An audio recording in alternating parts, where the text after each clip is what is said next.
Comment garder notre bonheur au beau fixe?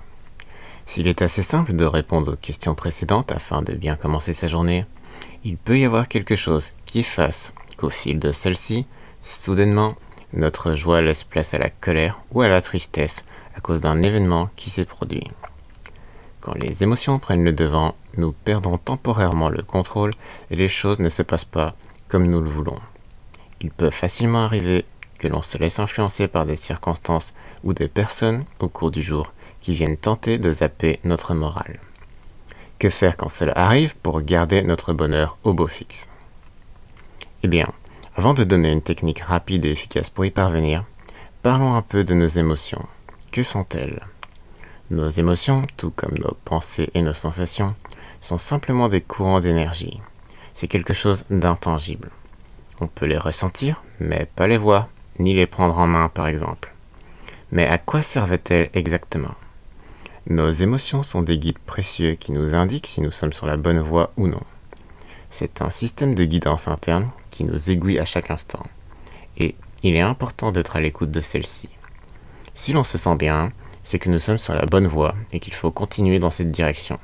Si l'on se sent mal, c'est pour nous avertir que quelque chose ne va pas, qu'il faut faire attention, qu'il faut penser autrement et qu'il est temps de changer de route.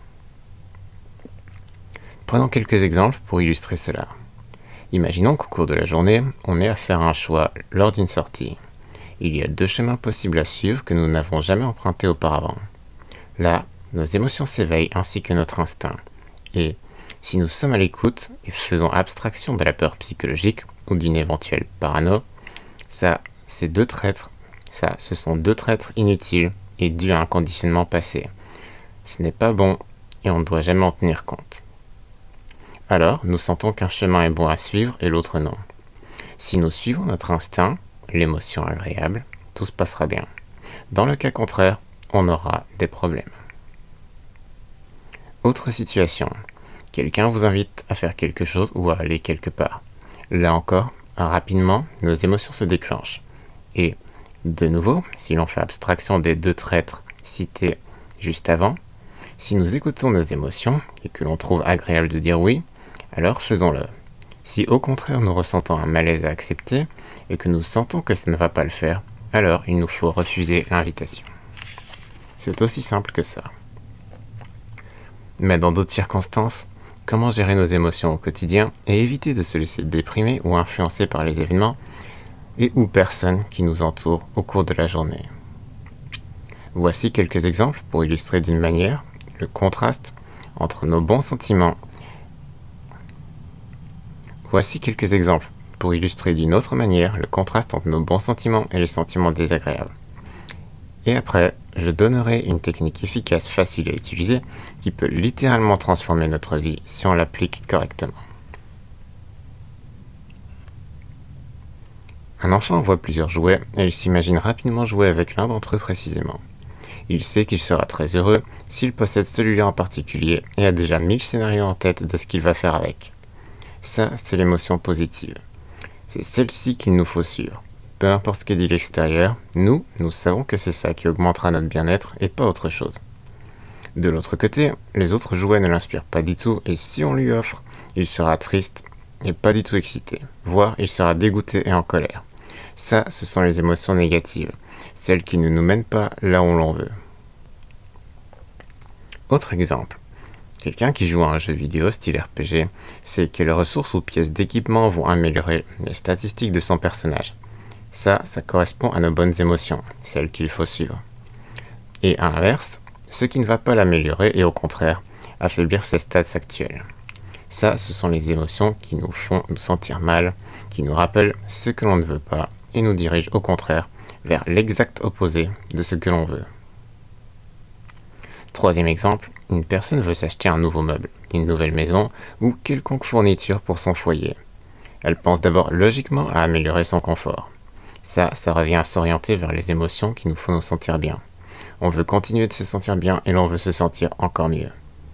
A l'inverse, si cette personne se laisse bêtement influencer par les tendances, un avis extérieur, un vendeur insistant, l'esthétique ou quelconque argument qui va à l'encontre de ce qu'il ressent, alors il se retrouvera avec quelque chose qu'il n'aime pas et qui génère chaque jour en lui des émotions contradictoires et désagréables.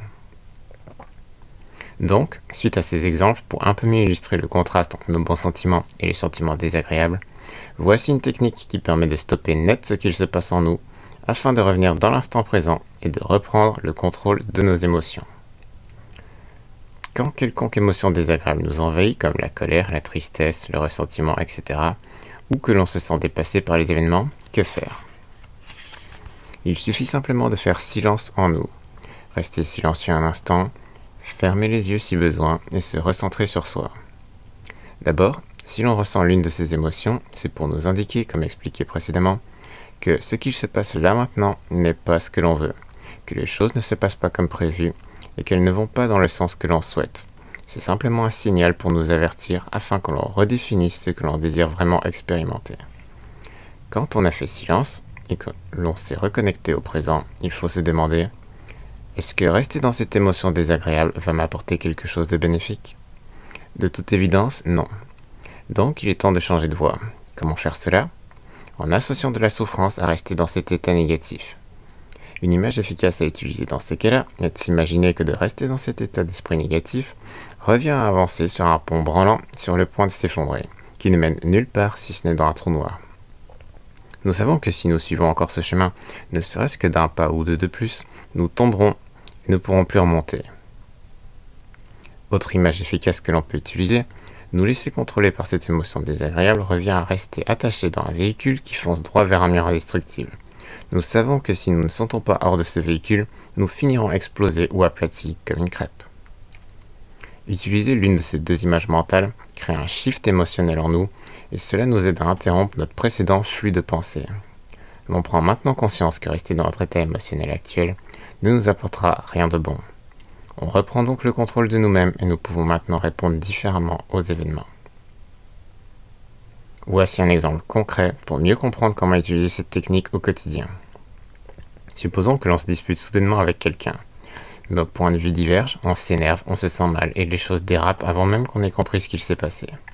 Comment éviter que ça s'empire et rester maître de nous-mêmes dans ce genre de situation?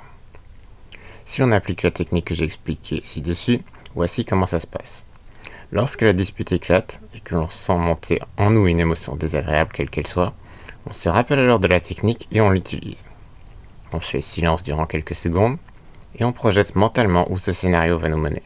À savoir, bam, droit dans le mur ou dans le néant. Donc, on interrompt ce cycle négatif et on reprend le contrôle de nos émotions. On dit simplement: je sais où ça va nous mener, inutile de continuer. Ou alors, réfléchis à ce que tu dis. Où va-t-on si on suit ce raisonnement? Est-ce que tu veux vraiment qu'on aille dans cette direction?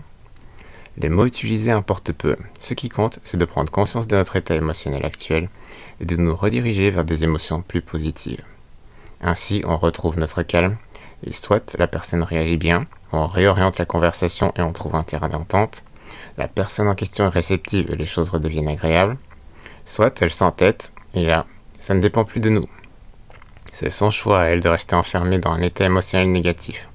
On met alors fin à la discussion calmement, en disant à nous-mêmes ou à la personne: très bien, tu es libre de faire ce que tu veux, ce sont tes croyances, pas les miennes. Je ne vais pas laisser qui que ce soit influencer ma bonne humeur. Je ne vais que vers ce qui améliore ma vie et non le contraire. Tout comme l'enfant se dirige vers le jouet qui l'inspire, le joueur de RPG se dirige uniquement vers ce qui va permettre de faire évoluer son personnage, et comme la personne à la recherche de confort se dirige uniquement vers ce qui va améliorer ses conditions de vie au quotidien, nous n'acceptons de nous diriger que vers ce qui amplifie notre bien-être, rien d'autre. Ça, c'était un exemple pour gérer la version négative des choses. Si tout va bien entre deux personnes, à l'inverse, de nous diriger dans le néant ou une mort certaine, comme avec les deux images mentales précédentes, lorsque les choses se passent agréablement, cela revient métaphoriquement parlant à savourer le confort d'un lit douillet ou à se laisser flotter agréablement sur l'eau en étant complètement détendu. Ça, c'est suivre les émotions agréables. On se sent bien et en sécurité, donc on continue dans cette voie. L'utilisation de cette technique au quotidien change la donne de nos conversations et de nos réponses envers les événements également. Car on peut l'utiliser pour les événements de la même façon. Un petit exemple. Imaginons que l'on veuille auditionner pour un rôle. Mais soudain, nous sommes tétanisés et nous n'osons pas nous présenter. Que faire? Appliquons la technique. On fait silence, on projette ce qui est resté dans notre état émotionnel va nous apporter. Bam! Rien de bon. Maintenant qu'on sait que notre peur ne nous apportera rien de bon, on fait la paix avec cette idée, on met cette peur de côté et l'on peut se présenter l'esprit léger. Au début, ça peut sembler bizarre, simpliste ou laborieux d'agir ainsi et d'appliquer cette technique. Mais avec la pratique, ça devient de plus en plus rapide et naturel. Ça devient une seconde nature. Et la nature de nos relations ne s'en voit qu'améliorer. Quant à nos réactions face aux événements, de même elles s'en voient transformées, car nous les abordons maintenant de façon calme et étant devenus maîtres de nos émotions, il n'y a plus de raison d'avoir cette peur psychologique ou de douter, car on sait que ces sentiments vont nous desservir plutôt que nous aider. Cette technique ne fonctionne pas forcément pour tout le monde, mais elle mérite d'être essayée. Sinon, il y a la méthode de la non-résistance, mais je ne vais pas en parler ici car c'est compliqué à expliquer par écrit. C'est quelque chose qui se transmet plus facilement de personne à personne, en face à face ou lors d'un appel vidéo.